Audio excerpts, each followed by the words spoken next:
What's up, everybody? Paul here from the Hoops crew, and it all comes down to this. It's grand final day this week. The Cats are partaking in it, and we're all very excited and nervous as I look at the chat right now. So there's a bit we're going to get through tonight. We're of course, going to preview the big game. We'll touch on some other news items that have popped up along the way, but thank you all for having tuned in tonight. Very exciting to be here for what is the final Paul James show of season 2025. Thank you to everyone. We'll get this out of the way nice and early, and I'll try to make sure I do it again at the end. But thank you to everyone who has been a part of the show over the course of this year. It's been an absolute pleasure to get to chat with you week in, week out, most weeks, multiple times per week for the preview and review shows, let alone some cameos on post-game live as well. I made sure to do to that point. I did decide to bust out the Brown for one final game. It's, as I said, it's been an absolute pleasure to get to chat to all of you over the course of the year. Very much looking forward to doing it again throughout the off season and into 2026. But as far as the Paul James show is concerned, that will be all for season 2025 after this show concludes tonight. So, like I said, a massive thank you to all of you who've been a part of the show this year. Looking forward to doing it all again. And let's finish things up with a bang, right? So as we get into things here, I'm kind of cobbling it all together on the fly here. AFLW Paul James show. I'd have to chat to Ben. We haven't, to be perfectly honest, it's not that I'm necessarily against the idea. We just actually didn't really extend the content plans beyond this week. But I'm not necessarily opposed to the idea. The problem I guess I do face is that like the footy season conveniently enough finishes just before my peak work period really takes off. So my ability to provide coverage is kind of limited anyway after the grand final. So I'd have to workshop things with Ben a little bit just to make sure that I've kind of got all of the pieces together. And as long as that's the case, then I'm really keen. But you are asking a question that I honestly, because of my working circumstances, hadn't even necessarily considered yet. But we'll see. I might need a week or two to recover from this weekend. There could be that as well. It might be a case of, and I'm just trying to forecast with the AFLW timeline here, it might be a case that I kind of get over the hump with all of my work stuff, and then we Paul James show our way through the women's finals, especially if we make it. So there could be something we could do there, but we'll workshop that one around a little bit. There is still some streaming work I'm looking to do as a part of the Hoops crew, even well beyond the Hoopies next Monday and all of the other stuff that we'll get up to around trades and drafts and all those sort of things. There's definitely more that I'm planning to do. As a lot of you have heard, there's a lot of video game stream related stuff that I want to do in the meantime as well. But we'll see how it all goes. What I will also make sure that I acknowledge right now, just speaking of the women's game, is the fact that they are playing right now. So I'm actually, we'll kind of half do a watch along with this at the exact same time. I better make sure I mute the audio so I don't get us demonetized or something. But as Shadu just highlighted, we just kicked a goal. Aisling Maloney's got done the job. Things are going well in this tiny little snapshot of time. We're up 2-1 to 1-2, and I'm seeing a Bianca shout out. So I'm wondering if Bianca just made a little cameo on screen. Hopes that's the case. I'm seeing I'll see a replay of Aisling kick the goal, but no, nothing from there. But shout out to the Vellas if they are at the ground tonight. They are absolutely amazing. All right. Shadu says, who finds the balls in all those empty seats? That's why they've got a shit ton of backup ones. All right. So my screen's going all warped. All right. Let's get into Bianca's always, that's a reasonable point. Bianca does find a way to get on camera pretty easily. She is an absolute rock star. I think the TV crews know it and they want to give her airtime. So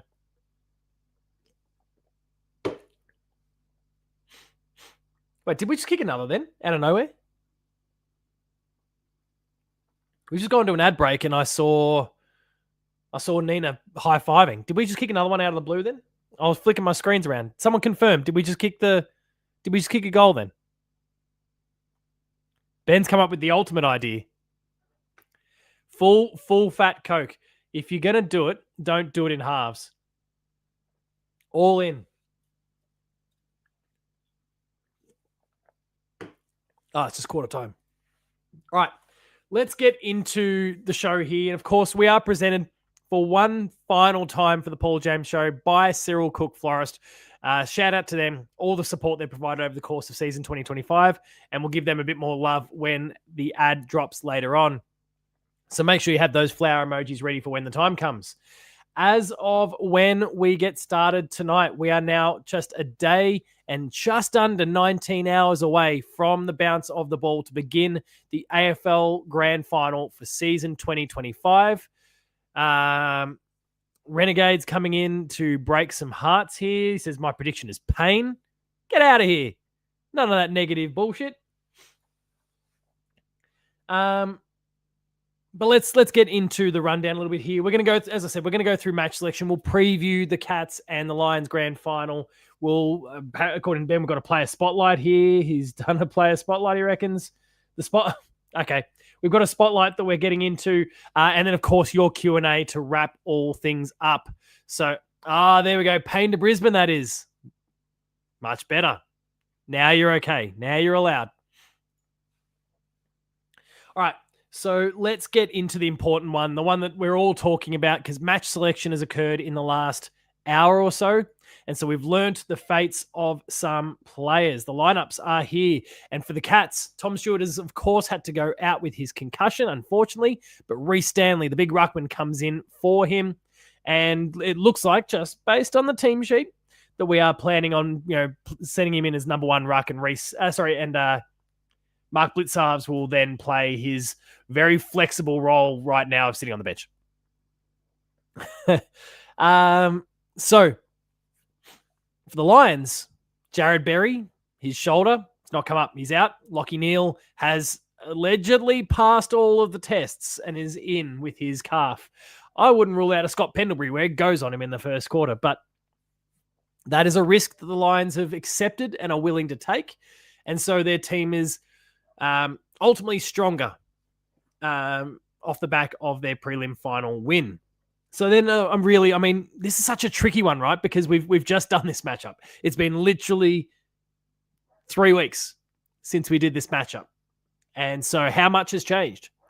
It's a big question. Horatio says, interesting we haven't added Jed to our extended bench. # justice for Jed.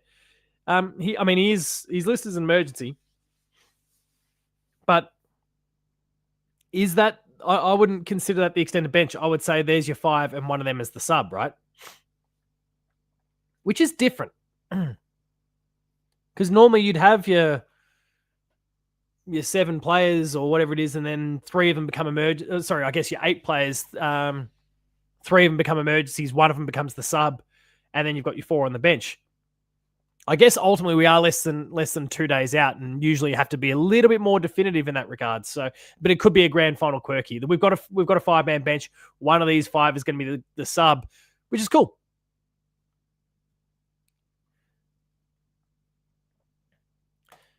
Renegade says Neale coming off a quad into a calf. Please play him. Yeah, I think it could be very Scott Pendlebury like, right? And as Shadu highlights, and there is a good history of this, players rushing back from a calf injury are susceptible to doing their Achilles. Honestly, any other time of the season, I don't wish ill upon an AFL player. You don't want to see injuries. It's grand final day. Well, as long as we're not talking ACLs and broken legs, they can ping all the tweak all the Achilles. They can rip all the hamstrings they like. It's fine. I'm okay with it. Are you okay with it? Does this make me a bad person? Neale would find a way to play through an Achilles. If he wants to, he's going to limit the Lions even more. So I can deal with that. Cam Rayner to get injured, please, says Ben. That's fair. Let's again, okay with willing that one on. We'll talk more about him actually a little bit later on. The bench, as we've highlighted, so you've got Mark Blitzarves, Jack Martin, Oisin Mullen, Jai Clark, and Jack Bowes on the bench.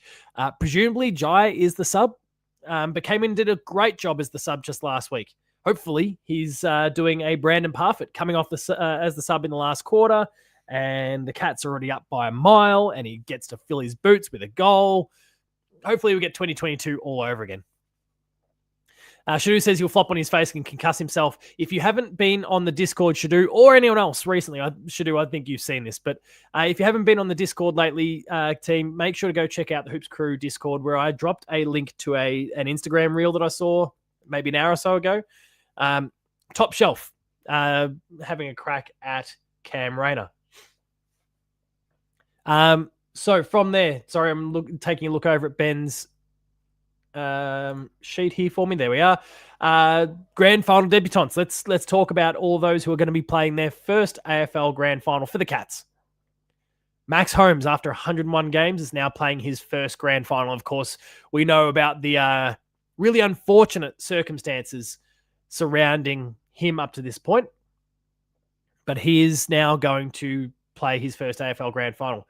Jack Bowes, after 59 games, is going to be playing his first. Ollie Dempsey with 57. 44 for Shannon Neal, 42. Sorry, these are all games for Geelong, I should say. So when we talk about Jack Bowes, he's obviously played more than 59 games. Oisin Mullen, 42. Lawson Humphries, 35. Sean Manor, 34. Connor O'Sullivan, 25. Jai Clark with 25. And Jack Martin, after just his 12th game at the Cats, will now be playing in an AFL grand final. After being on the Carlton scrap heap just last year, he's now playing an AFL grand final. Our injury list is pretty limited, but of course it's highlighted and headlined, I should say, by Tom Stewart with his concussion. He's also joined on the sidelines by Jake Kolajasny with his hip and Toby Conway with his foot. I've been seeing Clack pop up a lot lately. Shadu's referencing Clack as well. Like, is this becoming a deliberate thing? Am I missing something? I've been seeing too much of it to go, this is just a lot of typos. Someone clarify for me.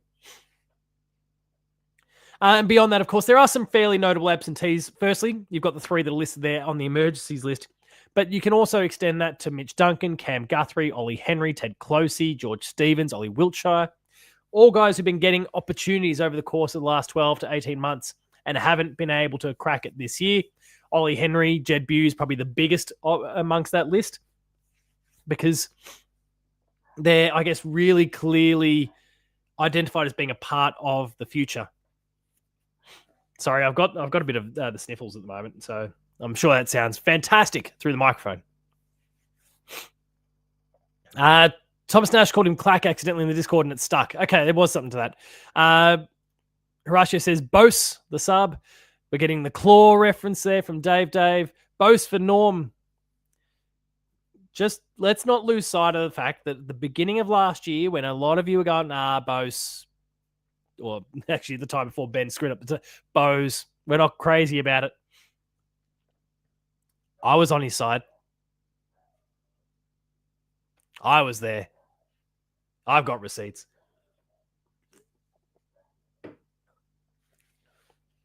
Brian Myers, Norm Smith says Shadu. Brisbane, we've obviously alluded to the ins there. So Lockie Nil in, Jared Berry out, the emergencies. Jimmy Tunstall, Sam Day, and Dara Joyce. The umpires. None of these guys umpired that disgusting performance in the qualifying final.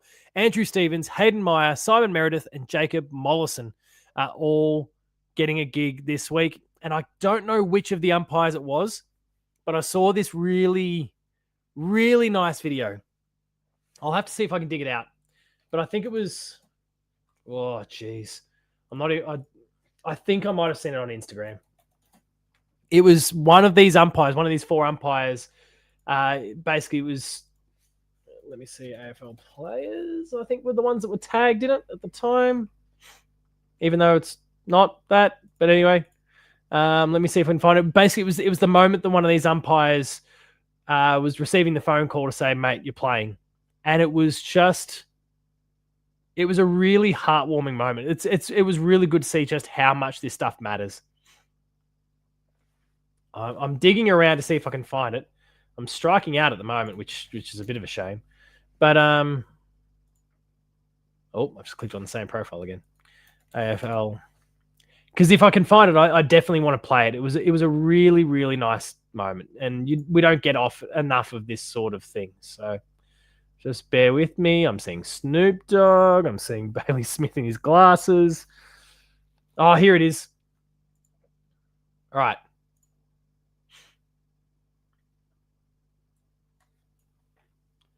Am I going to be able to play it? Actually, I need to quickly double check because I think it's playing.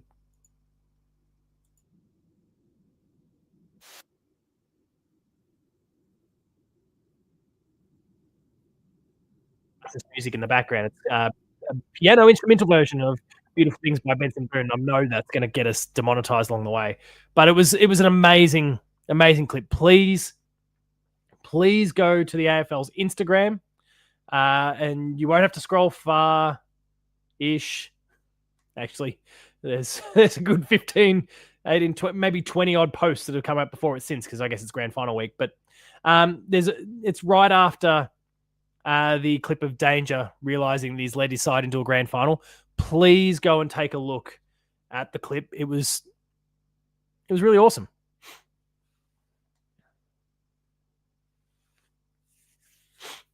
All right.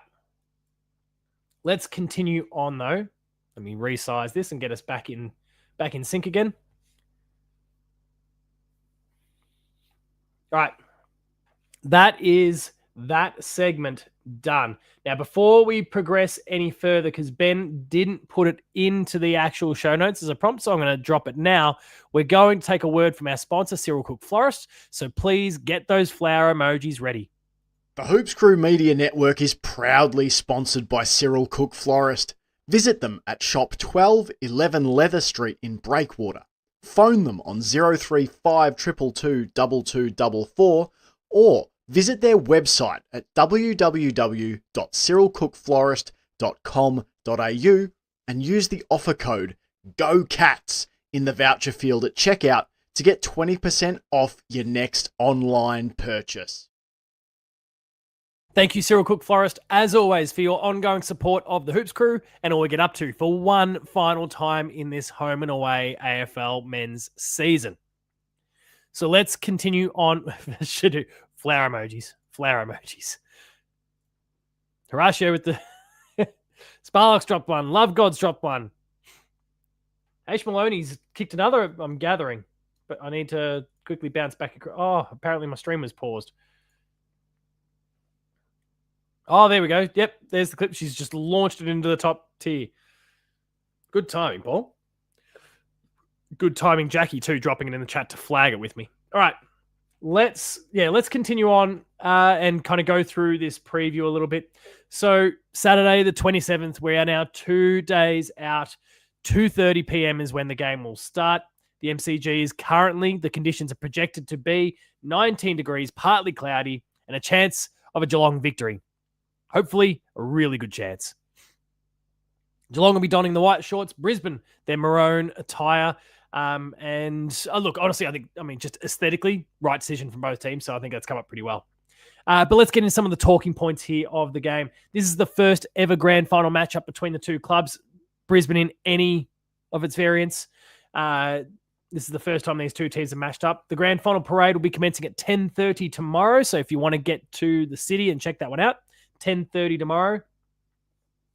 The March for the G from Fed Square will be at 11 a.m. on the Saturday. There'll be a live side at Eastern Beach Reserve from 12 p.m. Pre-game entertainment, which includes Snoop Dogg, from 1 p.m. And then, of course, there's the Supporters Day, Sunday, 10 a.m. Hopefully there to celebrate a win and not commiserate and mourn a loss. The grand final sprint will be running as always. You've got 8 runners there. The grand final cup ambassador is Jack Rewalt this year, but club presenters in the event that Geelong wins, Joel Selwood will be up there just 3 years after relinquishing the captaincy and captaining the club to its most recent premiership. He'll be up there again to hopefully present the cup to Paddy Dangerfield, Chris Scott, and the broader team. And won't that be a beautiful moment if he gets to have that moment? Meanwhile, for the Lions, in the event that they get up, Jonathan Brown will be the one representing their club and presenting the trophy to them. Shadu says, we're starting to get a right rivalry with the Lions, aren't we? But I think for the most part, underpinned by mutual respect. Not a lot for probably Cam Rayner or Dane Zorko, but I think there's, hey, the fellas, there they are. Yes, yes. Hey, let me just scroll back and let me quickly double check that. Was it right in front of me? Yep, there they are. Brandon's just dropped a little thumbs up for the favorites. Everyone loves them. That's awesome. Ben's crying already over the Joel Selwood presentation thing. Magnus Sherlock says, hang on. Anyway, says, hopefully Blitz spends a decent time rucking. Yeah, that'll be really interesting to see how that one plays out now that, of course, Reece Stanley is back. What does that do to the ruck blend? But we'll talk about that shortly. Renegade says, Brownie can stay home, not required. Mighty Sparlock says, my son said he hates Brisbane like I hate Hawthorn. And Brownie can go get fucked, says Ben. All right. Where are we? The Jock McHale medal, the presenter to the coach, the victorious coach, will be Adam Simpson. The Ron Barassi medal presenter will be Ken Fraser. The Norm Smith presenter for the best on ground will be Luke Hodge, who knows a little bit about this scene. And the panel selecting, actually, Ben, I think you've missed someone. I'm sure there were 6 people. Hang on. Norm Smith 2025 panel. I'm sure there was 6. I'm just trying to find it.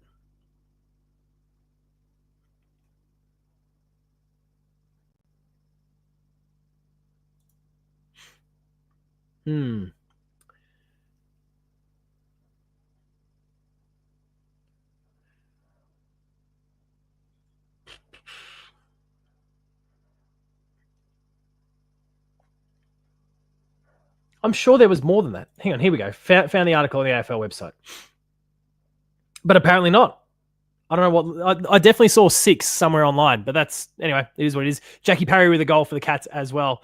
Just watching Georgie pop it into the goal square. Jackie shrugged the opponent, snap it over the shoulder. She is an absolute rock star, that girl. Andrew McLeod is the chair. Luke Hodge representing Channel 7. Kate McCarthy representing Triple M. Jack Rewalt representing Fox Footy. And Adam Simpson representing SEN will be the individuals who are judging who will be the Norm Smith. In my mind, who will be appointing Paddy Dangerfield, the Norm Smith medalist of this year. Jackie says that Prez is on fire. I've seen her involved a lot, and I'm not even able to watch the game too closely right now. She has been white hot so far. Let's talk the form guide, the odds, all the historical and betting related things. Currently, Geelong are $1.57 favourites. I think when we last spoke about this, we're about $1.50, so we've slipped just a little bit. But it is a grand final. For the disparity between the two teams to be as great as it was, felt a little unusual anyway. Geelong are $1.57, Brisbane $2.39. Geelong have won 8 games straight and 16 of our last 18. The Lions have won their last 2. Of course, their last loss was against us in the qualifying final and have won 9 of their last 12. Going head-to-head, there's been 7 finals held between the two teams, and it's 5 of those against Brisbane, 2 of those against Fitzroy.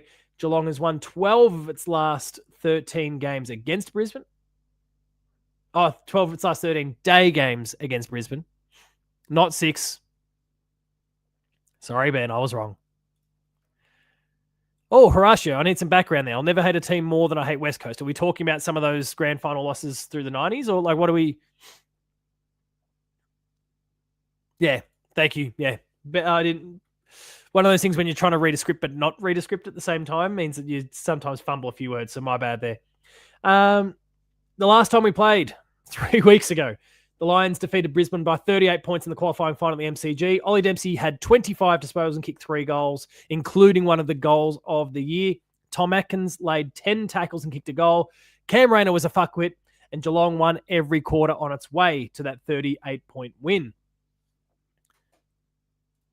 Look at him. He's drooling at the fact that I just said I was wrong.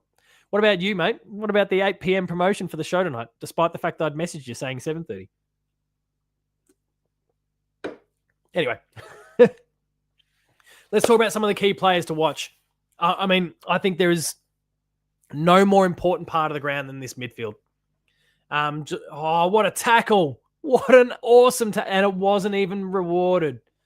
No.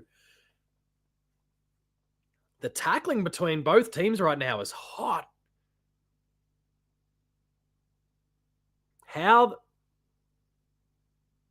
Anyway, Amy Mack eventually got the ball.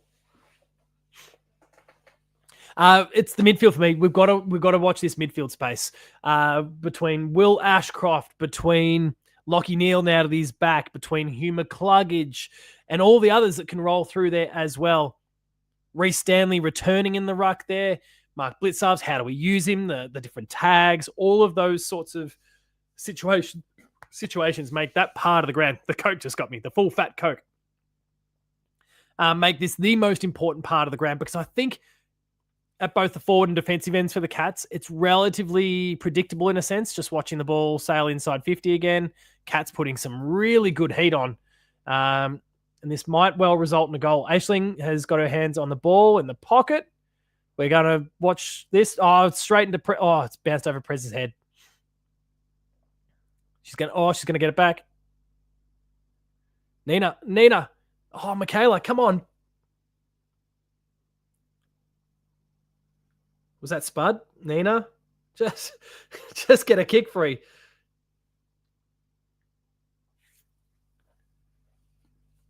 They're not blowing the whistle here. There's been a few holding the ball circumstances, and Prez locks it. Oh no, it's still not locked down. Come on. Caviar reflex is a killer. Shit. Oh, that was such a good play from the Cat. Chase. Anyway. Sorry, Prez Parkes. Georgie. Anyway, we'll keep on here. So, yeah, Geelong midfield's the thing to watch the most here. The midfield is the part of the ground to watch the most here. So, yeah, keep an eye on that space. For Brisbane, we need to keep... I think there's probably one individual that we need to shut down. We've heard his name come up a lot. There's been a lot of reporting about him, but we need to shut down Harris Andrews' influence. Shannon Neale did a pretty damn good job last time. He, not only got on the scoreboard himself, but if you take a look at his numbers, it was like half, or around about half of what his good spoil through and pretty wonky kick from the Hawthorn player there.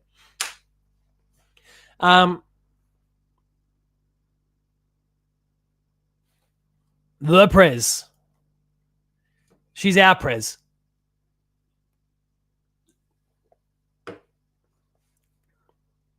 Georgie Press-Parkes decided she wanted to be president of Australia for some reason, I'd vote for her.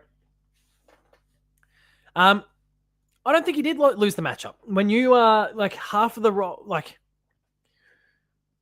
when Harris Andrews does what Harris Andrews does, which is not only nip the influence of the forward in the bud, but also rebound and attack the other way. To still score on him and to take away a significant chunk of his influence, that's a win as far as I'm concerned. Harris Andrews does what Tom Stewart does in a lot of ways, except that Tom Stewart is, because structurally the way that Geelong assesses assembles the pieces, often Tom Stewart is able to get free. He's not accountable for a direct opponent and can just float through an intercept and do what he does. Harris Andrews can't do that. So I think it's even more vital, because he does what he does whilst having to be accountable. So if you're able to intercept, if you're able to bring the ball down, if you can just make sure he's not marking the ball and then score a couple of times yourself, I think that's huge. And I'm hoping, and I think Shannon Neale will also learn a bit from what did and what didn't work in that matchup too, and be better off for it this time. So, where are we? Some of the key matchups that Ben has identified here, but I think some of these are probably going to resurface.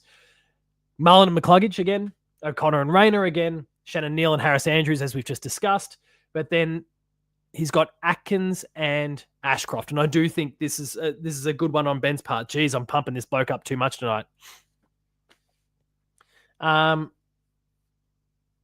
Atkins and Ashcroft is going to be a really big matchup as well. If Tommy Atkins can shut down Will Ashcroft, the reigning Norm Smith medalist, another good tackle. Why aren't we rewarding them with free kicks? What is going... Aisling, come on. Michaela Bowen. She's an absolute star. Look at her go. Don't tell me I've complimented you 3 times. It's 3 times too many, dickhead. Anyway, those are all the key matchups anyway. So for a prediction, now I've already said this. I've already put out my predictions video, so I'm sure most of you have had the opportunity to see it already if you haven't. And there's halftime. Cats by 10 points at halftime. That's right, Jackie. Free kick Hawthorn. So my prediction, I've already put it out there. Cats by 17 points. I think it will get up to and kind of linger around that 30-point mark through the final quarter. Couple junk time goals at the end when Geelong have put the cue in the rack and the celebration has already kind of started will mean it creeps back a smidge. But I think the Cats will get the job done by about 3 goals. 17 points is my tip here. Norm Smith medalist is Paddy Dangerfield. And I haven't thought about the first goal, but I know everyone's been talking, everyone kind of bundles first goal into it as well. I'm going to say it's Tyson Stengel. Tyson Stengel with the first, Paddy Dangerfield with the Norm, Cats by 17 points. So we'll be stressed for a good chunk of the game because it's going to be too close for comfort. Let's get in some news stories here. Some non-grand final related news stories. The first one relates to a family we've discussed, unfortunately, far too much in the last 12 months for sad reasons.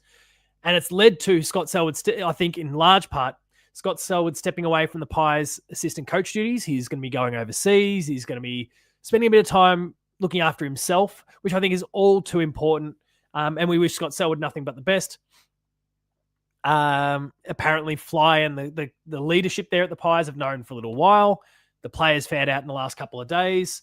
But we wish Scott Selwood all the best. It's been a horrible, horrible year for the Selwood family. And so go look after yourself. I'm sure he will not be lost to the game. I'm sure it's only a matter of time before he returns, whether it's for the Pies or for another club. But right now, he's got to look after number one. In terms of some trade talk, now, of course, we've already had videos about Charlie Curnow. You can go check out that. We've been talking about Rowan Marshall. We know that James Warple is going to request to come to the Cats. He just hasn't done so yet, but he'll be a free agent, so pay no price there. The other big names that have been popping up over the course of the week, Christian Petrarca. He's back on the trade table again, it sounds like, and he's casting the net a bit further this time. Adelaide is interested. Gold Coast are interested, let alone the locals that are pretty keen on him as well. So watch this space. I think Christian Petrarca will move this year. It's just a matter of where to, while Zach Merritt, the talk around him and Hawthorn continues. The debate around the Brownlow has been raging. Matty Rao winning the Brownlow medal, as you all saw yourselves the other night, but also thank you to many of you who joined for the Brownlow stream the other night, because it was a good fun time. I knocked back a 6-pack with you all on camera. Probably left to take a piss just as many times. There was I think, who memed me? Shadu, was it you? I think Shadu memed me off the back of it. It was good. Fun time was had by everyone. Horatio asks, can someone tell me why we want Warple exactly? And Donatello Perpturt with Clippy nails it. Depth. Depth is the main thing. He's going to be useful at different points, but he's useful for us. But as Renegade also says, he's not a walk-up starter. No, and I don't think he will be a walk-up starter. But the depth thing is really, really important. I just don't want him to get in the way, as Jackie kind of highlights here. I don't want him to get in the way of the likes of George, Mitch Nevitt, Ted Closey, assuming they're all on the list for a moment. I don't want him to get in the way of them. So if he creates that depth and he creates additional pressure for spots, it can only be a good thing, I would say. So that's your news. Now let's go to our spotlight here. Normally a player spotlight, but tonight we're spotlighting the dynasty. This is, of course, the Cats dynasty ever since 2007. And let's not forget that at the end of 2006, the club was on its knees a little bit. We'd obviously had a horror year in 2006 after all of the expectation in the world. Roaming's popped in for the first time tonight. Hey, mate, good to hear from you. Campbell 2K4 says, travelled down from Queensland to come to the game this weekend, praying we'll get over the line. Fingers crossed. Horatio says, Hawthorn haven't told him to look elsewhere, have they? No, they've offered him a contract.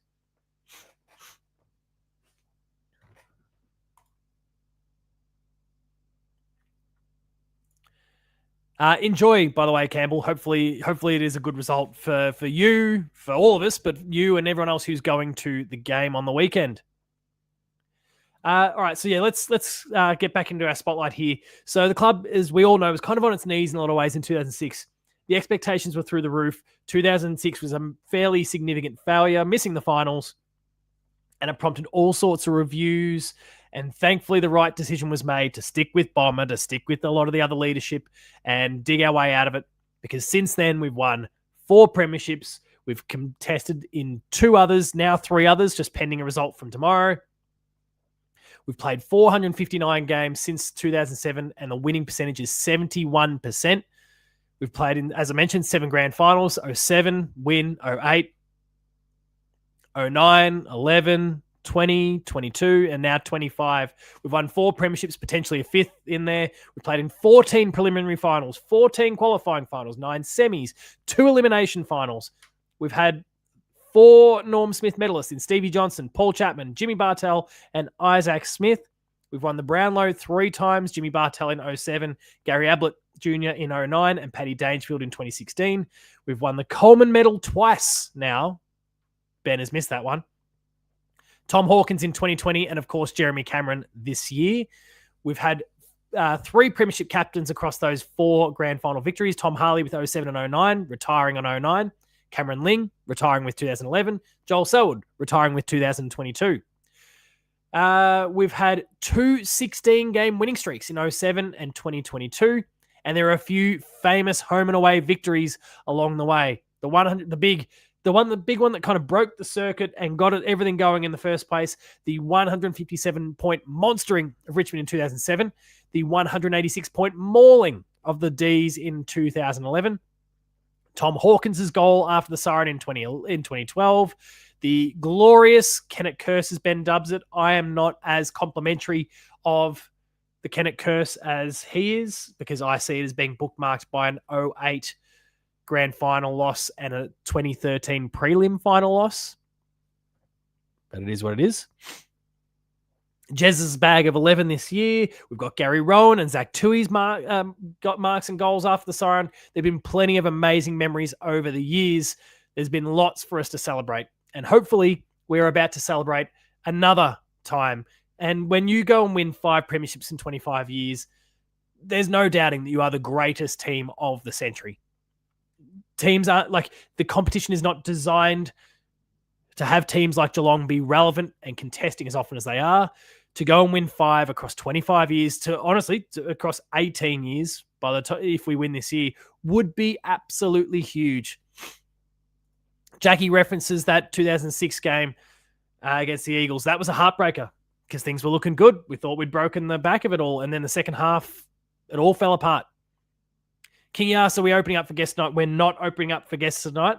This is a far more traditional Paul James show, but we are very close to getting into Q&A. So if you've got those questions, start queuing them up because I'm keen to hear from you and others throughout the course of the night.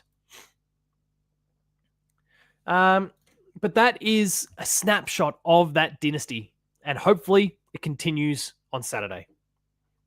Shanu says, media's already calling Brisbane a dynasty team. That's a bit much. They've got to win this grand final first. But what I will say is they are set up to become a dynasty team. Touch wood for them. Not for this Saturday. Fuck them this Saturday. But beyond that, yeah, good luck to them because they have got unbelievable depth.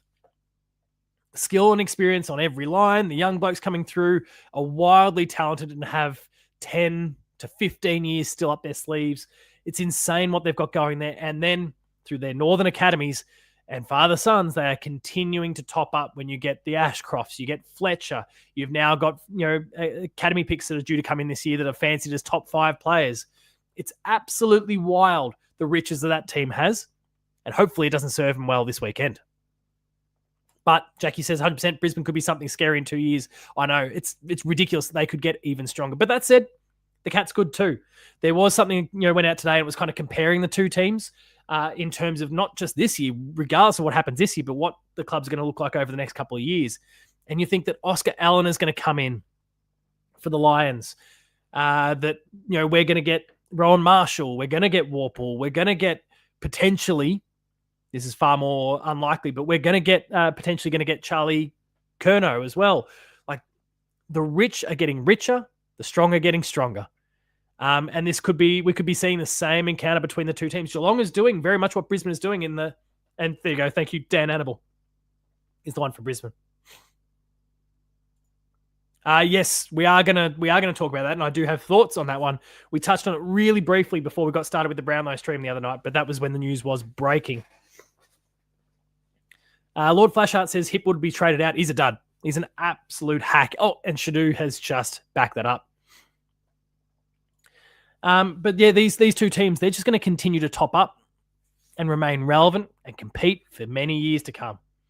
And that's a shame for every other team in the competition, because it just feels like if you're a cellar dweller, you need to do something pretty extraordinary to get out of it. Now, St Kilda could be on the verge of becoming one of those teams. They're just going to go hard. They've got the youth and the talent. Hey, Spartacus with the best line of the night. If I could give away a pizza tonight, you'd be getting one for that line. Eric Hipwood, more like Deadwood. It's a good one. Big fan.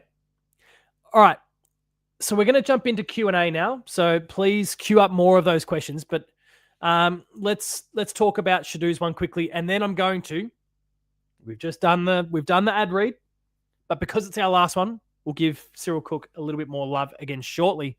But we'll deal with Shadu's question here. So yeah, they are telegraphing it. They're talking about essentially there's some potential changes to. What changes are you referring to? Because there's been conversation around father sons and academies and what you're going, like the bidding process and what it's going to take to actually be able to pick someone in pick one, where you'll need picks in that same round to be able to match it. You can't just bundle up a bunch of 30s and 40s and say, hey, job done.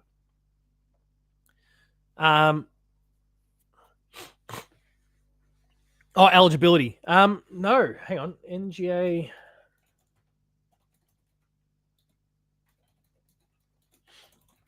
Let me have a quick Google around.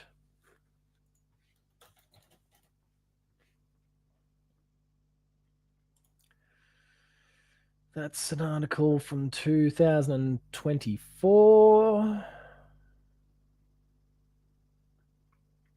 No, Shadu, but if you've got something, link it over. I'd be keen to see it. Just let me know if you've sent it over a Twitter DM or whatever, Discord, whatever it happens to be. I know that like the clubs were lobbying for some changes earlier in the year, but I don't know if they're actually flagging, like they're actually, going any further in this conversation. Horatio says St Kilda will fuck it all up. They always do. That's a fair and reasonable point. Shadu read something today. So yeah, definitely keen. Like if you've got something, let me know and I'll check it out. Spartacus says, Jackie, Spartacus has been unwell.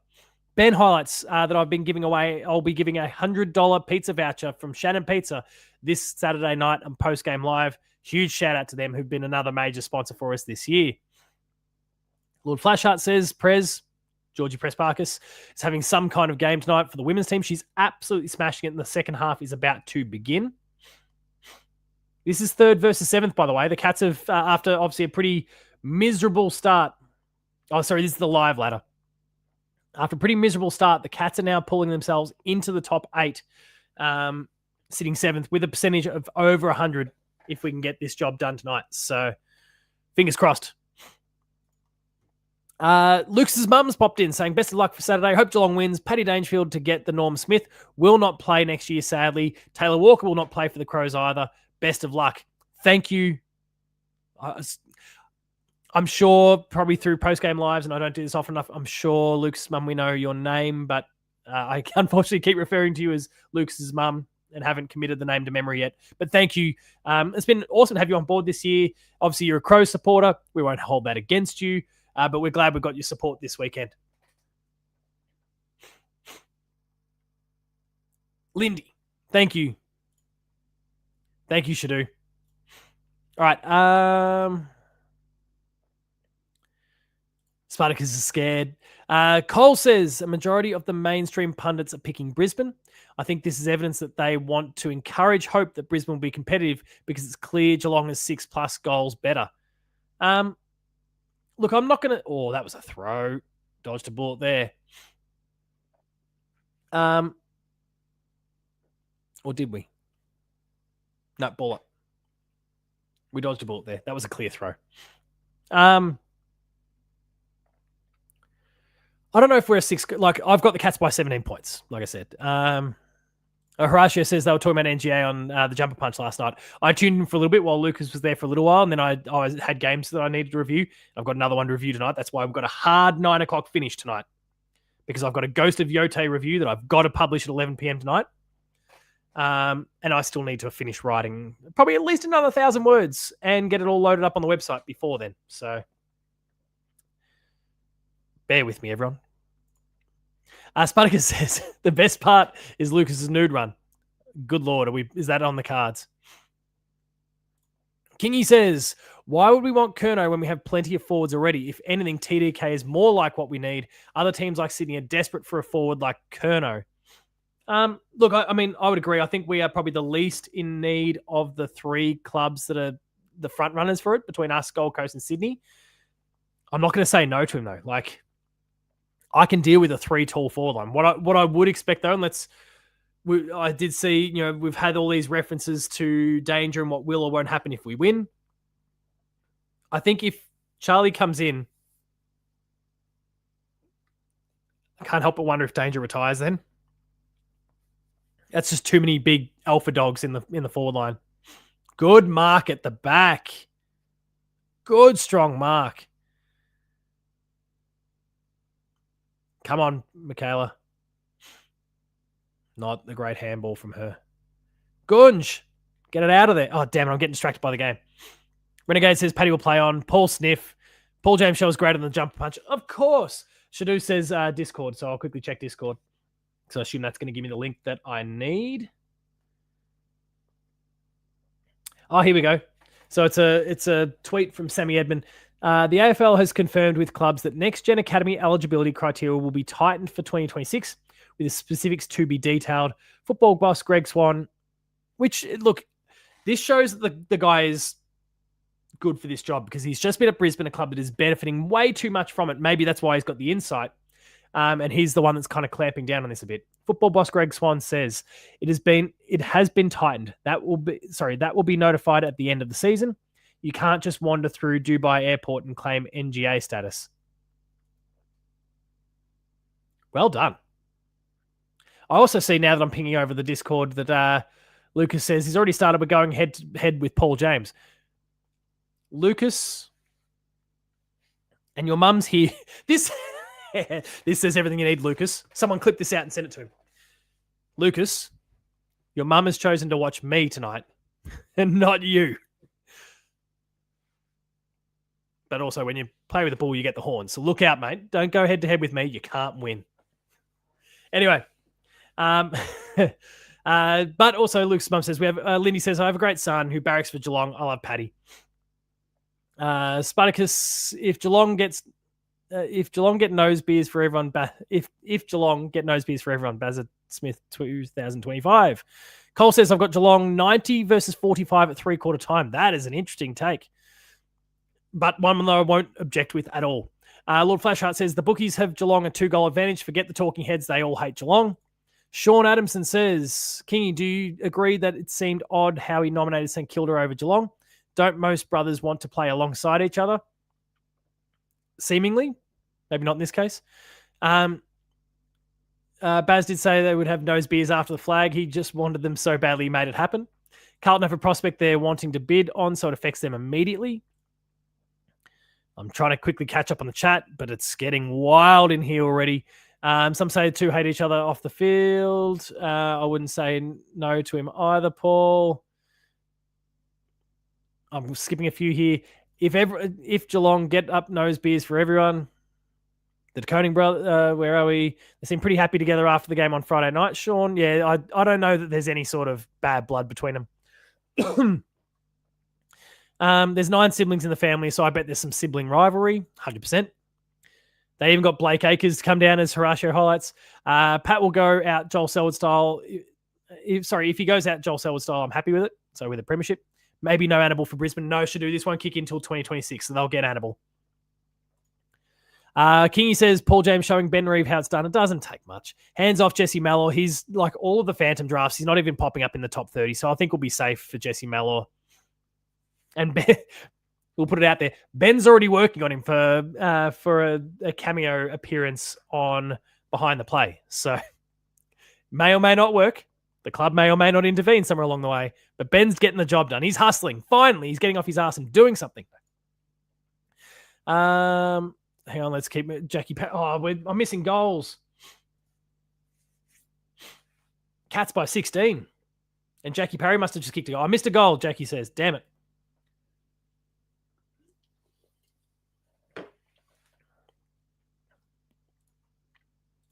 Shadu says, Lucas Schmookus, don't go to head-to-head with the best. Yeah, you'll learn your lesson, mate. Riley and the king of the Sandful says, I don't know who to go for, Cats or Lions. Cats. This is not even a question.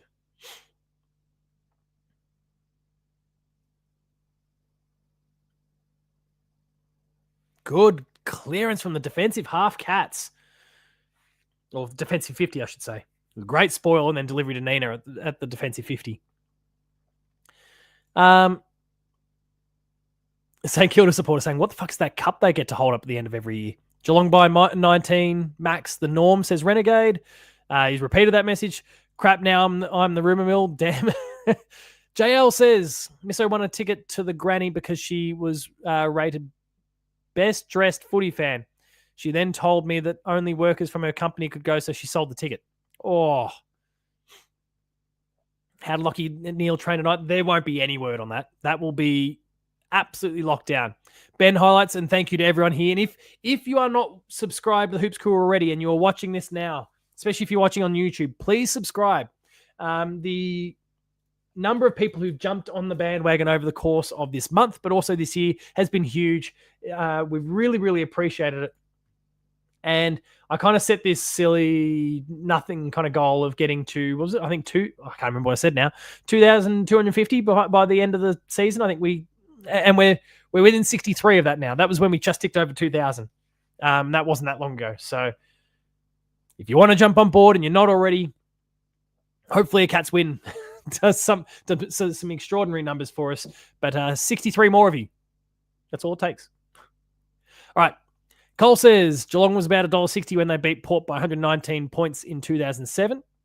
That's a nice bit of perspective. Riley says, my prediction, Brisbane lead early, but the Cats win by 25. Cats repeat the 19-25 result and win by 10 points. Kingy asks Paul, he's the one who said TDK is more likely to come to us than STK to go to them. That was when I had my little bit of insight into what was going on at Carlton. That was when I was able to reach out to Nick Austin and chat to him about things. I can't do that anymore for reasons that I cannot talk about publicly. Or on the record in any way, shape, or form for that matter. Ben Reeve says, welcome to the 178 Nuffies who have joined the show since we've been live tonight. They're not Nuffies. They're good people. Really good people. Please subscribe. Horatio says, I'll tell you a funny story about the 2009 Grand Final parade, Spud. Just remind me in the chat next time I'm on. Spudica says, Hipwood to be traded for a bag of socks. What a steal. Riley says, I should really go for the Cats because I've got really good respect for Tyson Stengel. Cole says Geelong with better kicking and 3 goals up, turnaround was a 10-goal better side 2 weeks ago. Yeah, absolutely. All right, let's keep feeding questions. We are at our Q&A stage of the show, so there's no real agenda now. I do need to get our final game of the show for 2025 out as well. There's also a live Xbox broadcast, there's a live Xbox show that's going on right now that I'd very much like to watch, but I can't. I'll have to play catch up on that one. Let's see if anything's posted. Monster Hunter stories. Oh, they're kind of interesting. Anyway, let me quickly bring up our game of the show, but fire the questions away. Keen to hear all of your thoughts and discuss all of the big ticket items leading into a grand final here. I will, as I said, end the show at 9 o'clock at the latest, but I'm happy to push all the way up to 9 o'clock if that's what the chat is looking for.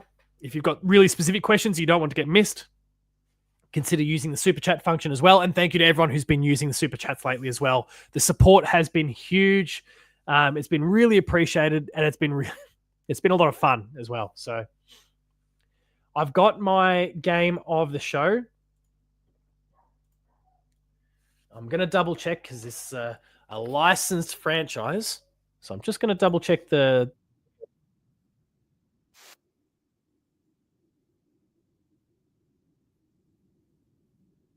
I think we're safe. Yeah, we're safe. All right. Our game of the show.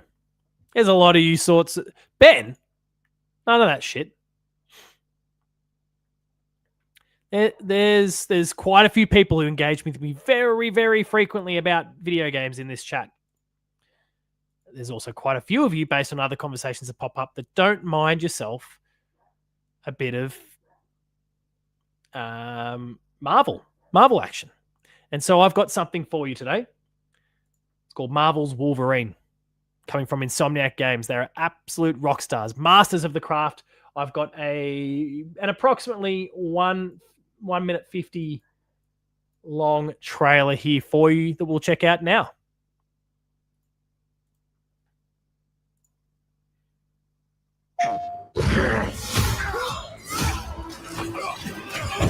Man, brace for excessive violence, everyone. Been fighting longer than I can remember.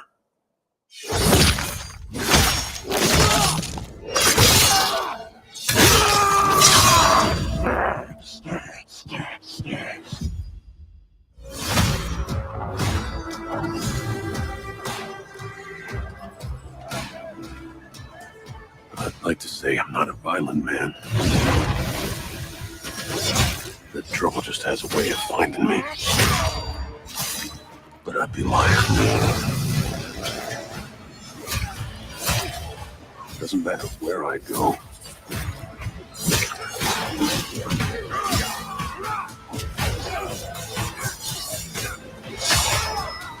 How far I run.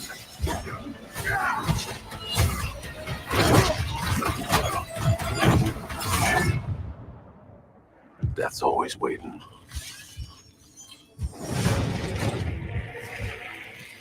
Just not for me.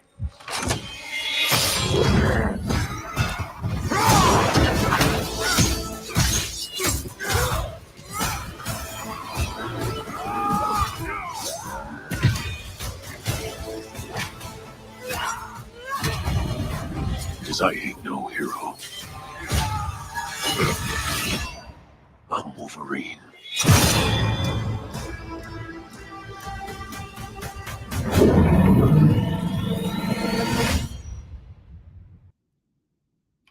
That is Marvel's Wolverine from Insomniac Games, one of the best development teams on the planet.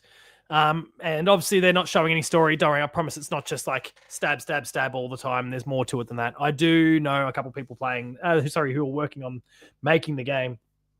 So promise it's not just that.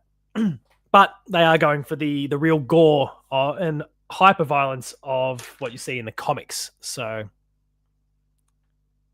whatever suits you best at this point. All right, let's continue to launch into some of your questions and answers.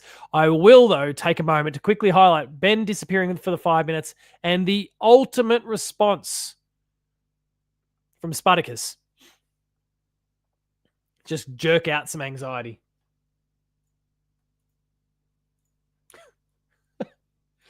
Oh, what? The Hawks kicked a goal. Oh, no. Now we got... Do we have some injuries? Did I just catch an injury? The tail end of an injury there as I flicked across?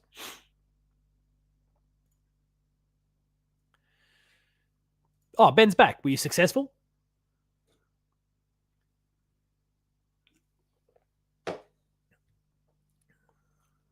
Oh, okay. Jackie's just clarified. Kate Darby. No, I'm glad you did. I'm really glad you did, Spartacus. Oh, no. Yes, attack the ball, Cats. Don't put it straight down their throats, though, inside 50.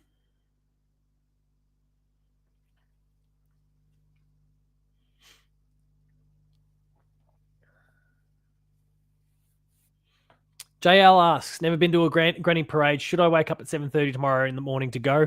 Yes. If you haven't done one before, it's definitely a worthwhile thing. So, that's a good shot from a tight angle from whoever that Hawthorn player is. Tadpoles have been successfully corralled. Bottom of the bowl of the toilet.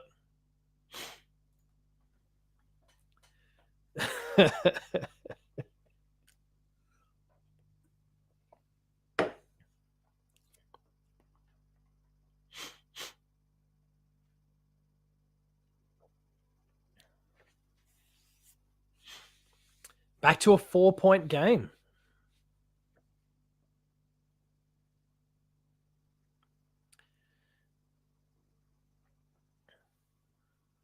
We could just watch along all the way through to the end of the game, couldn't we? If I'm sticking this out till 9.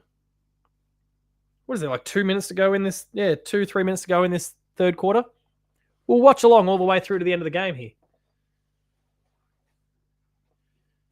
That is a horrific graphic that shows the angle, the target width. Feels like something that came out of the 90s. Brendan Sale asks, Jai Simpkin to Geelong. Geelong will not pay the amount of money that he is currently on. They can't justify. They can't justify it. He's not worth it. No, I would. That's where I would be taking like Warple and those sorts of guys before him.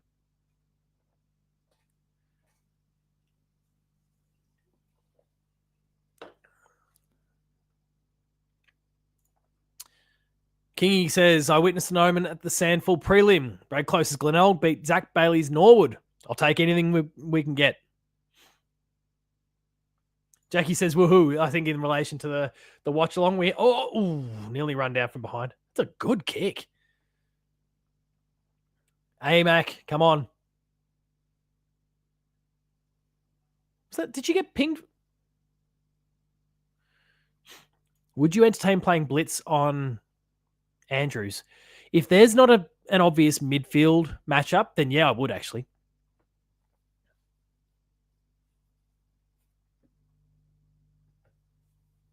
I absolutely would.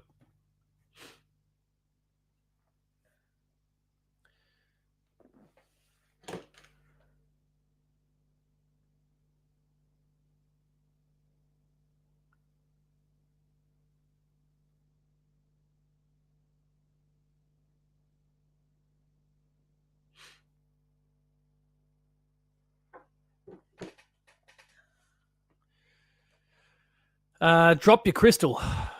Just like you drop something in the porcelain bowl. Balls in the chat. Yeah, okay.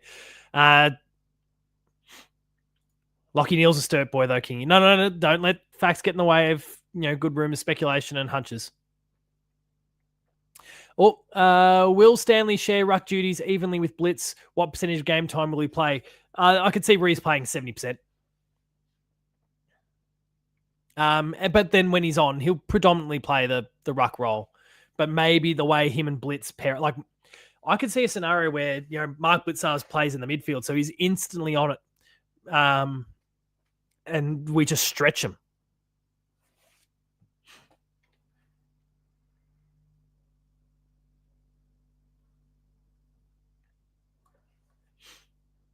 Maybe I can keep an eye on my extra Xbox stream at the same time. Bit of multitasking is always good.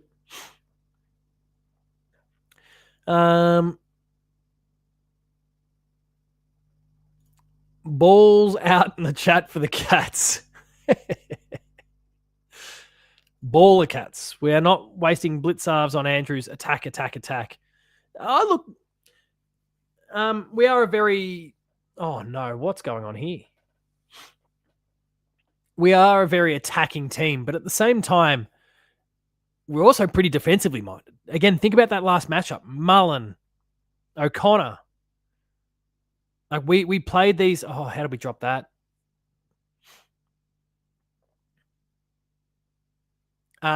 We played a very defensively geared game, but then we just launched from there. Just lock it in, Gunj. 11 seconds. Got to go. All right, Spud, just hold it. Siren. Cats by 4 points at 3/4 time. Ben says no to multitasking. Mate, we're already trying to run a live stream and watch a game of football at the same time. Don't worry about it. I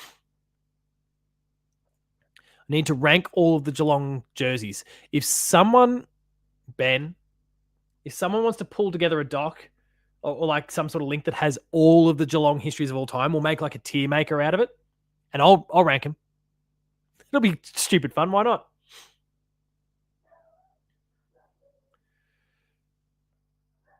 I can get right around that.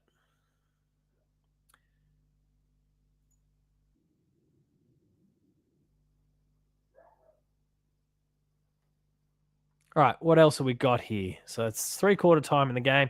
Ben says Max Holmes to kick 2 goals in a minute before halftime to ignite Cats fans.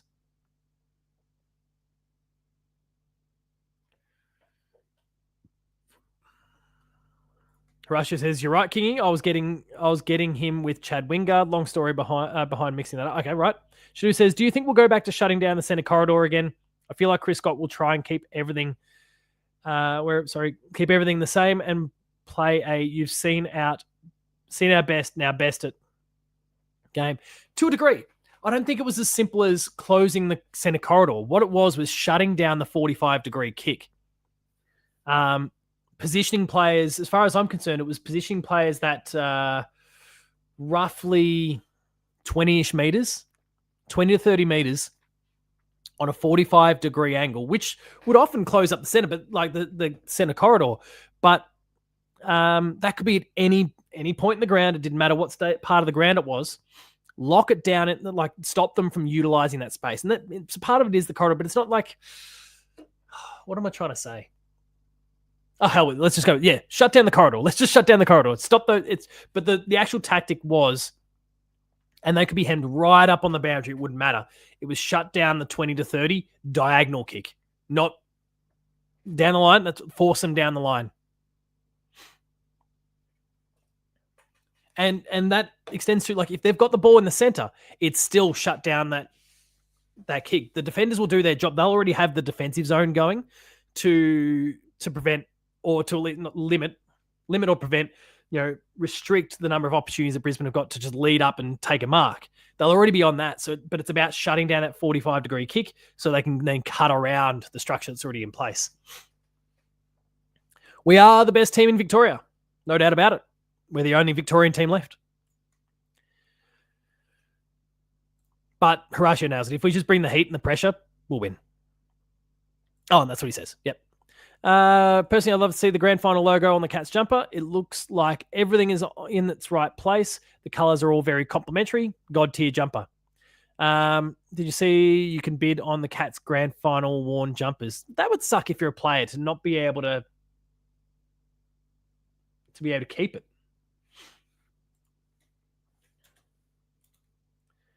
Like, that's a really... I'd be flat. Right, what do we got? Still 3/4 time.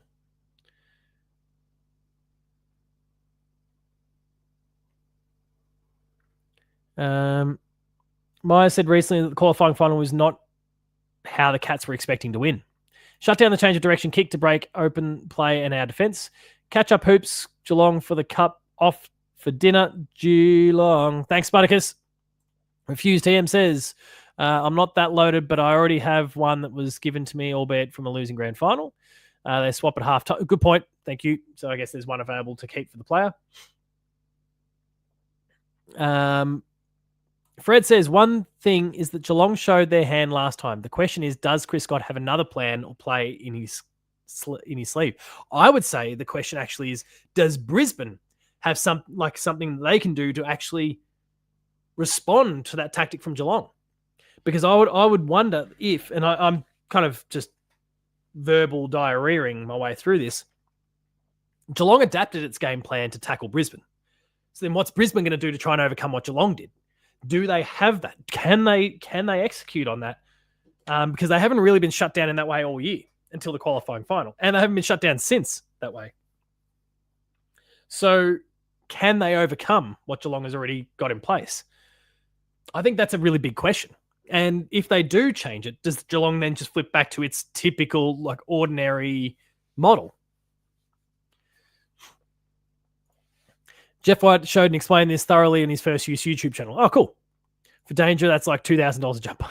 Congratulations to your Cats this year. You deserve it. Thank you, Riley. Flash says, I'd like to see Jeremy Cameron wax with Ollie Dempsey in phases of the game to get that conveyor belt rotation through the wing to the goal square. Yeah. Shadu said, Fred, they have Stanley, our secret weapon. He'll just recruit all Brisbane to the Cats via his farm. Ben says, I agree with Paul. I said what I said. I said what I said. Oh, I don't even know now. All right, final quarter is about to begin. It's 8:43. I said a hard finish at 9 o'clock. We're probably going to be a couple minutes late because of the final term here, but we will see this out until the Cats win.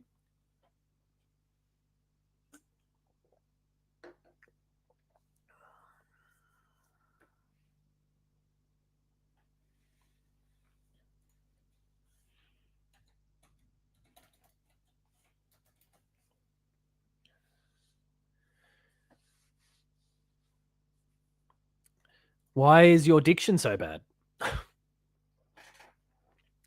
Who's that directed to? Me? My bad choice of words? My enunciation in speaking? What are we... I think I'm just having a bad night. I'm trying to...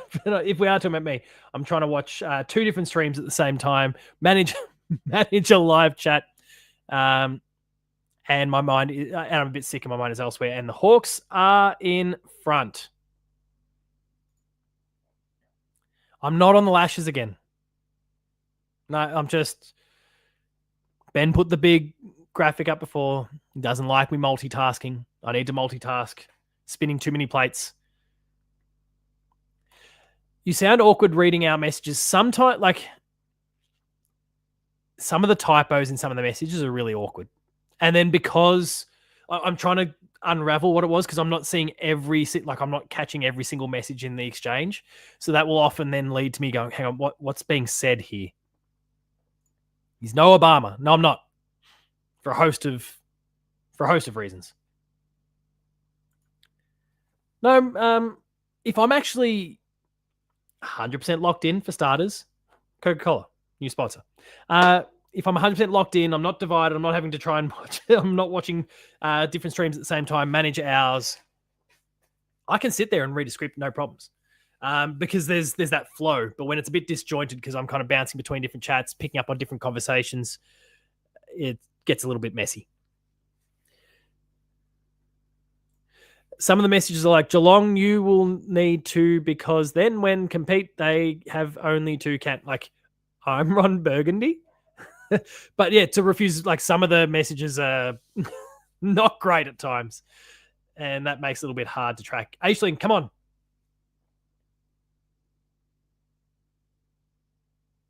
Good boot. Georgie, kick the ball.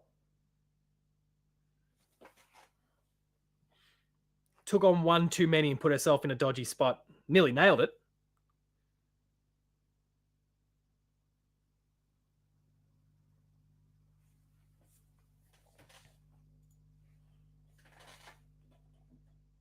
Cyril Cook, great. They are. Cyril Cook sponsors us.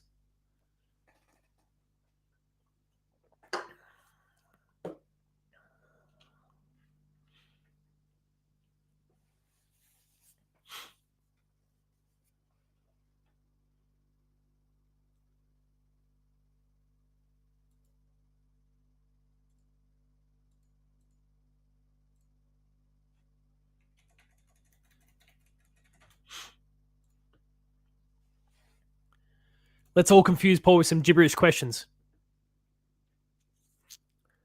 A lock a cock.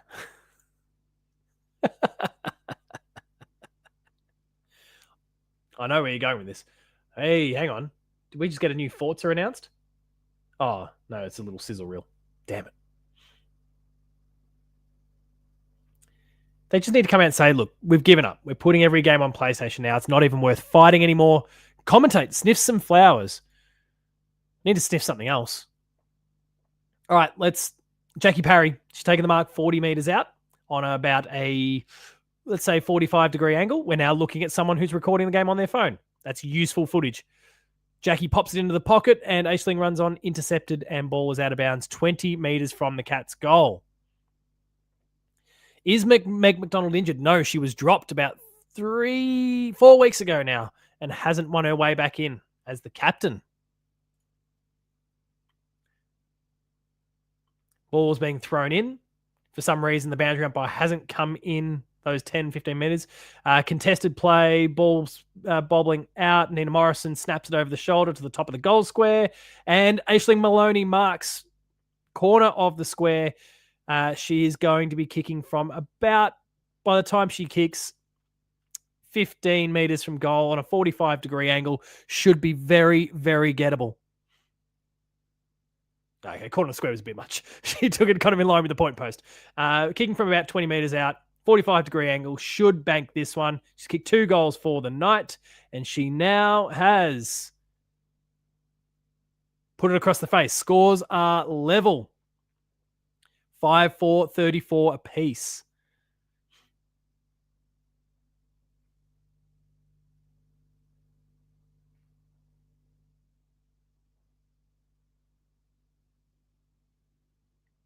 Hawks kicking it out at defensive 50. A good raking boot. It's ricocheting off heads and goes out of bounds. Georgie Pressparkas takes it out. And we've just had the reveal of Forza Horizon 6. Absolutely love to see it. Coming 2026. Wish list now. When's it coming to PlayStation, though? All right. Ball's thrown back in. Tap down. Georgie Pressparkas over the ball. She's locking in. There's about 3 Hawks trying to stop her. Failing to do so. She's the Paddy Dangerfield of the Geelong women's team. Ball bobbles out, though. Hawks with a bit of space. I don't know any of these Hawks girls' names, unfortunately, so that's a bit useless in terms of commentary. Good intercept, though. Kate Darby's just been thrown off the ball despite not even getting any near possessing the ball. Amy Mack, the best player on the Cats, clears it, though. Off to Michaela Bowen. Can't tell. Too zoomed out. There we go. We're back in possession on the wing here. Is that... bad kick to Spard. And she's fumbled at Spard. No. There's a little check side from the Hawks. Where was that from us? Aisling, you should have gone with that play yourself.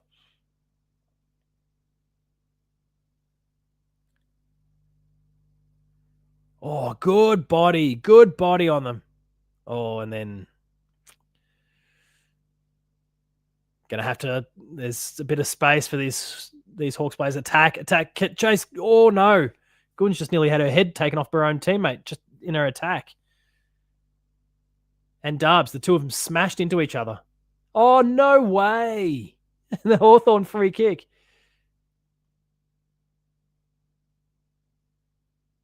There has been so many. Kingy says, you'll be wrapped by 9. Adelaide time. Yeah, sorry. We'll give it the. There's 10 minutes of game time left. Yeah, Gunja got really knocked around. She took a hit to the head, but she's grabbing at her throat. I might just quickly listen to the commentary around this. The real commentary, not my shit.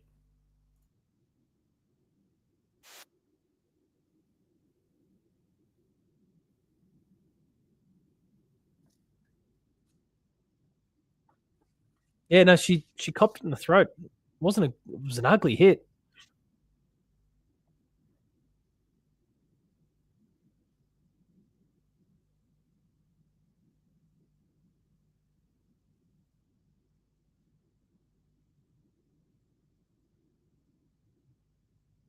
Yeah, the shot, like there's no, like no one was trying to take anyone out, and obviously it's a bit of friendly fire in the end. But Gunja's, her neck has just collided straight with Kate Darby's arm to shoulder.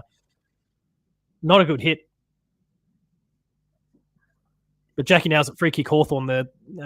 It's shit for what we're seeing here. Okay, there we go. One stream's done. My Xbox stream is done. I don't have to worry about that distraction any further. I'm happy. We got Forza Horizon 6. Jake's getting a bit.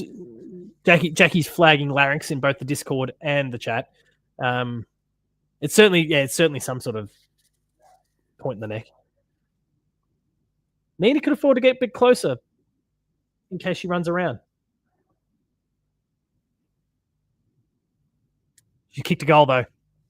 It's just updated on the AFL website.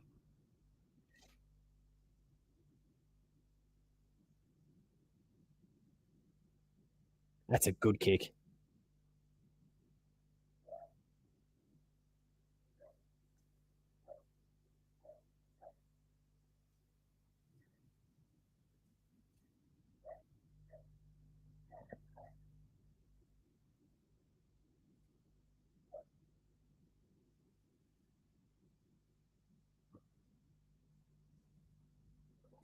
Come on, girls.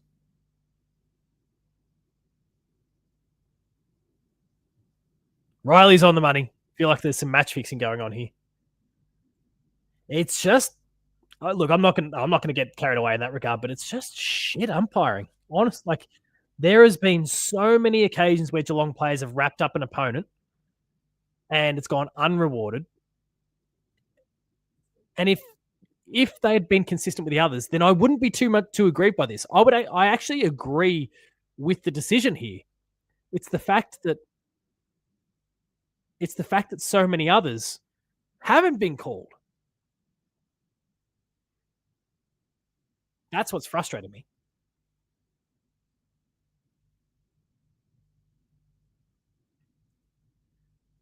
Oh, Kalanzali. Georgie, come on. Off to Michaela Bowen. Back to Zali Friswell.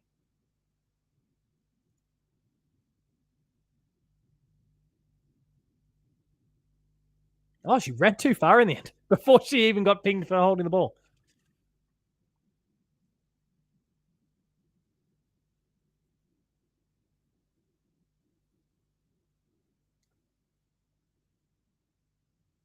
Oh, jeez. Intercepted already. Come on, Rach. Hit someone up. Oh, it's off the side of the boot a bit.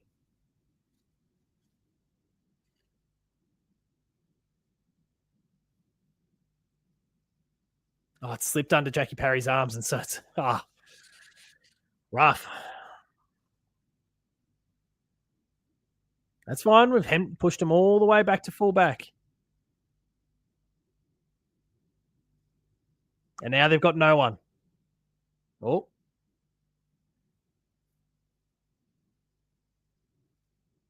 They're going to have to go long.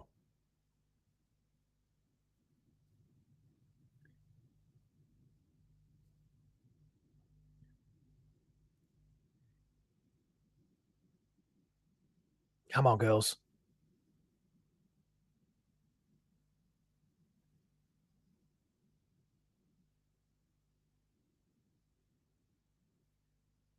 Come on, Kearns.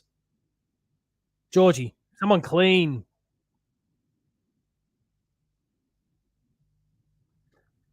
The Hawthorn girls they're just taking the marks when it counts. They've had strong hands.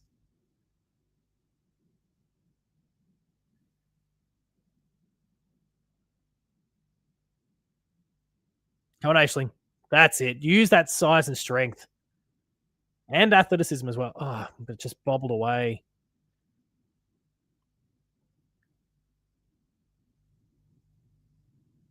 Why didn't we pay the mark then?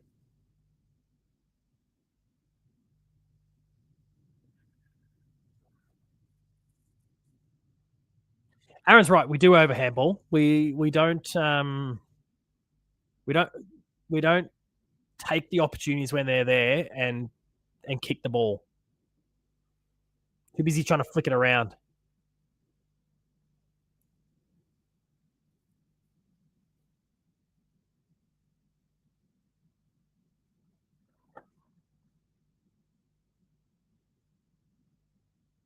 Oh, a bit worried about the bounce for a second as it nearly jagged backwards. It's a pretty, I hate to use the cliched line, but that's a pretty handy behind for Hawthorn. Gunja's ready to come back on. Go on, Azali.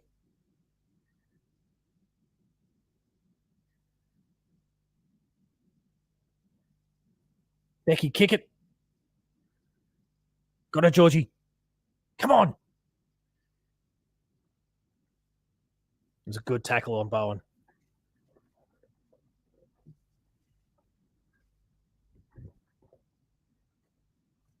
There you go. Lingy's just said it. Overuse of the handball.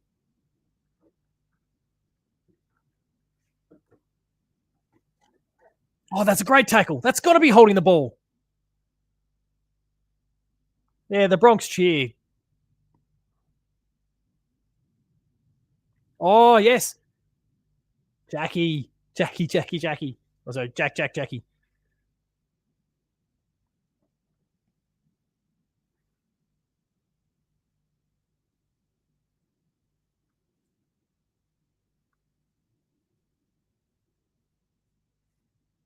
Sorry, I'll get back to commentary. Jackie Parry kicking it from 30 to 35 meters out.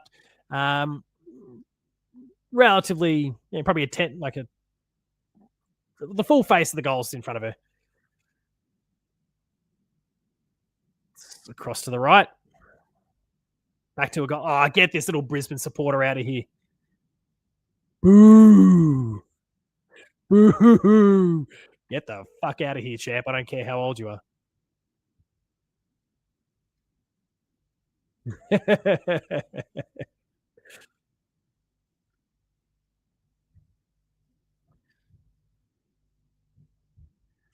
The Hawks, they just keep kicking it to position.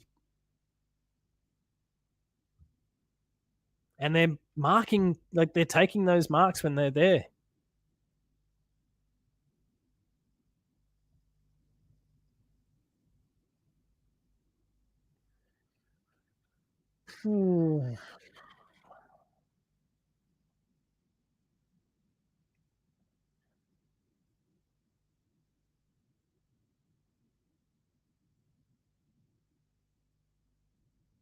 I don't know about that centering pass from Hawthorn there. That didn't achieve much. Pressure on Jackie. Good. Force him back.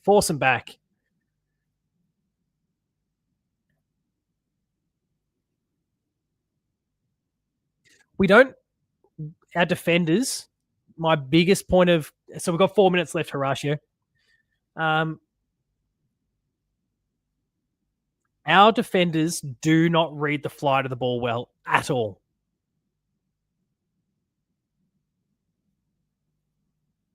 We run under the ball so often.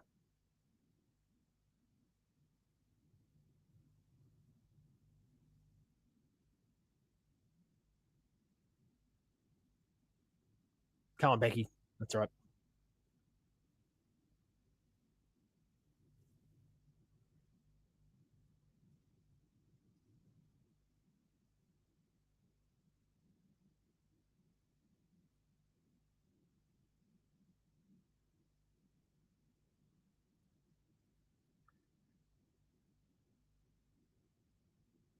What?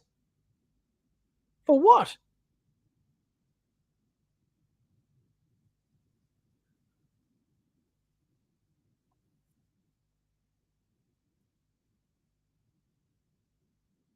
It's a big boot.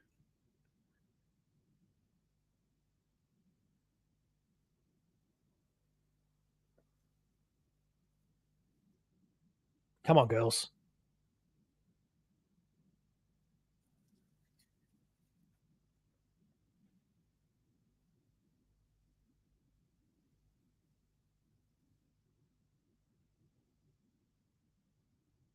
AMAC.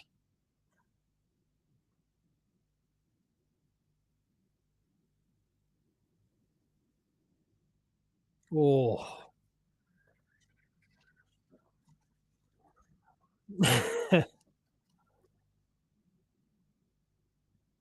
Straight up the guts.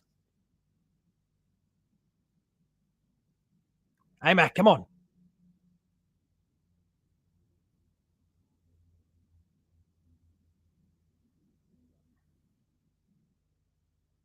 Pick it up, Georgie. Get out of her way. Oh, Amy.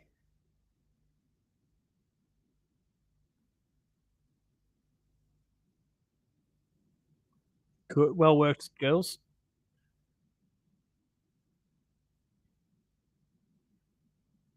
Just pick the ball up. Don't tap it around. Fuck. God.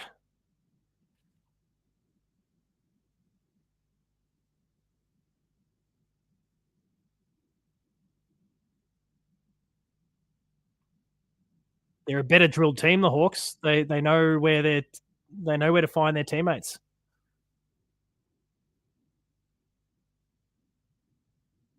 And then we kick it straight down their throats. Put a fork in us. We're done.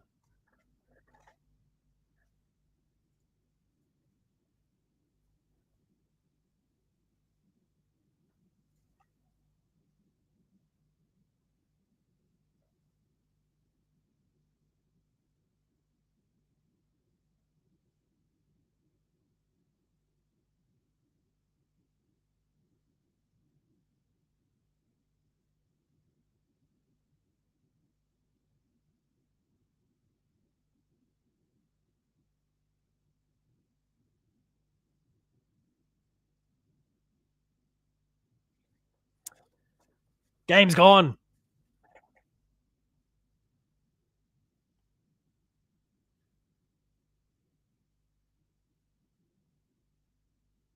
Six seconds on the clock. Game is over. But always watch it out.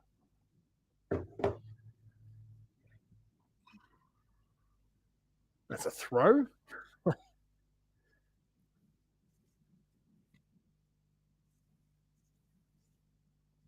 Congratulations to Hawthorn on the win.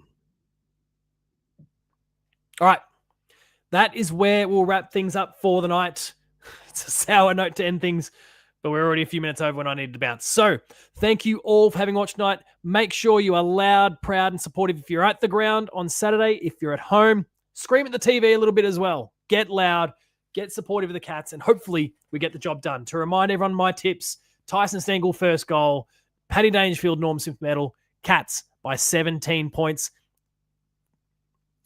Jackie says, I'm not gracious. Fuck Hawthorn. I still agree. Let's wrap things up there, though.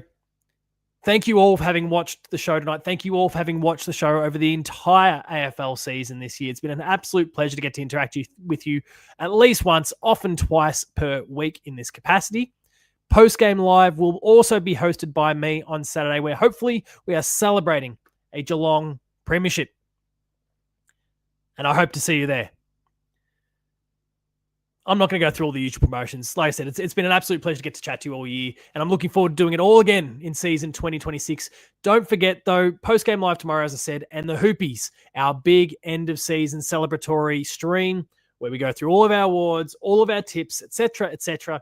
That is this Monday night, so check that one out. Hopefully we are basking in the warm glow of a premiership, and myself, Ben, and the chaps will be there to break it down the entire season 2026 season.